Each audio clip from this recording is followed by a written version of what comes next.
প্রথম পর্যায়ক্রমিক মূল্যায়ন পরীক্ষা পঞ্চম শ্রেণী এবং পূর্ণমান 25। বিষয় বাংলা এবং সময় 50 মিনিট। প্রথম প্রশ্নটি, গল্পগুলো কবিতায় গল্পগুলো এসেছেন শরৎকালে, শীতকালে নাকি গ্রীষ্মকালে? তো এটা সঠিক অ্যান্সার হবে শীতকালে। বুনো হাঁসদের খাদ্য তালিকায় যেটি ছিল না, টিনের মাছ, মাংস, তরকারি। তো এটা সঠিক অ্যান্সার হবে মাংস। মিনার বলতে বোঝায় সৌধ, রাস্তা নাকি গির্জা? তো এটা সঠিক অ্যান্সার হবে সৌধ। যার যত ফরমাস সব তুমি করো, ফরমাস মেনে কাজ করেছে অবনী, বিমলা, স্যামি। এটা সঠিক অ্যান্সার হবে বিমলা। জোনাকি এক ধরনের পাখি, মাছ নাকি পোকা? তো এটার সঠিক অ্যান্সার হবে পোকা। স্তম্ভ থেকে মিলিয়ে দেখো, 5টি করতে হবে। দুরন্ত, তাহলে দুরন্ত হবে দুষ্টু। বরফ হবে মাতৃ। কুড়ি হবে কলি। এতুয়া হবে রবিবার। আর ছাই হবে ভস্য।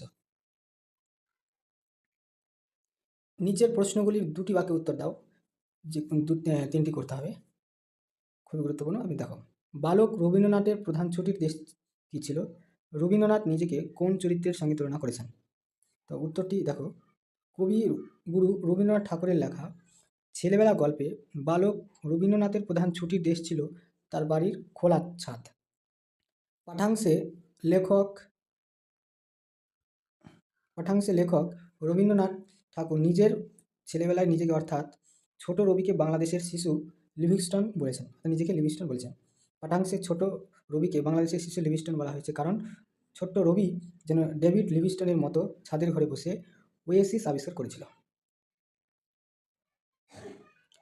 দারোগাবাবুর পরামর্শ কার পছন্দ হয়নি? কেন তার পরামর্শ পছন্দ হয়নি? অ্যান্সার, ভবানী প্রসাদ মজুমদার রচিত দারোগাবাবু এবং হাবু কবিতায় দারোগাবাবু হাবুকে দরজা জ্বালানা খুলে রাখার পরামর্শ দিয়েছিল, কিন্তু হাবুর এই পরামর্শ পছন্দ হয়নি কারণ দরজা জানলা খুলে দিলে হাবুর ঘরের মধ্যে পোষা 150 পায়রা উড়ে যাবে। এতুয়া সারাদিন কি করে? উত্তর, এতুয়া মতিবাবুর রাখাল ছিল। তার এই গরু, পোষ, ছাগল চড়াতো। পুরনো আমবাগানে গরু চড়াতে চড়াতে সে টোটো আম এবং শুকনো কাঠ কোরাতো। মাটি খুঁড়ে বের করতো মেটে আলু এবং মজা পুকুরের পাড় থেকে শাক তুলত।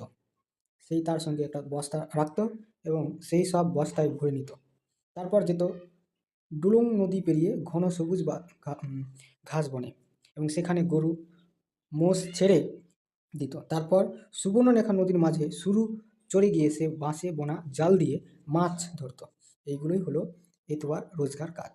এটা স্ক্রিনশট নিয়ে নাও। নেক্সট, পাখির কাছে ফুলের কাছে কবিতায় কবির ঘর থেকে বেরিয়ে পড়েছিল কেন? পাখির কাছে ফুলের কাছে কবিতায় কবি আল মাহমুদ একদিন রাতে দেখলেন নারকেল গাছের লম্বা মাথায় ডাবের মতো গোল চাঁদ উঠেছে, তাই দেখে তিনি ঘর থেকে বেরিয়ে পড়েছিলেন। নির্দেশ অনুসারে উত্তর দাও, যে কোনো 4টি। ব্যঞ্জন ধ্বনির একটা উদাহরণ দাও। তো ব্যঞ্জন ধ্বনির একটি সহজ উদাহরণ হলো উচ্ছ্বাস। উৎ যোগ শ্বাস, এখানে উৎ ব্যঞ্জন এবং শ্বাস হলো ব্যঞ্জন, মিলে উচ্ছ্বাস হয়েছে। সন্ধি বিচ্ছেদ করো, উৎ যোগ চারণ, অ্যান্সার হবে উচ্চারণ। সন্ধি বিচ্ছেদ করো, উদ্যম, উৎ যোগ যম, উদ্যম। নিপাতনের সিদ্ধ সন্ধি কাকে বলে? এটি খুবই ভিভিআই প্রশ্ন। উত্তর, যেসব সন্ধি প্রথাগত বাংলা ব্যাকরণে কোনো নির্দিষ্ট নিয়ম বা সূত্র মেনে চলে না, অথচ সন্ধির নিয়ম অনুযায়ী সাধিত হয়ে পরিচালিত আছে, তাদের নিপাতনের সিদ্ধ সন্ধি বলে। এবার আমরা কয়েকটা উদাহরণ জেনে নেব। দেখো, নিপাতনের সিদ্ধ সন্ধির উদাহরণ: স্বরসন্ধি, যেমন কুল যোগ ওটা, কুলটা। অন্য যোগ অন্য, অনন্য। গো যোগ অক্ষ, গোবাক্ষ। আর ব্যঞ্জন ধ্বনি কয়েকটা উদাহরণ, যেমন বন যোগ পতি, বনস্পতি। বৃহৎ যোগ পতি, বৃহস্পতি। তত যোগ কার, তস্কর। 1 যোগ 10, একাদশ। তো এইগুলো তোমরা দেখে যাও, অবশ্যই এখান থেকে অনেকটা কমন পাবে। ধন্যবাদ।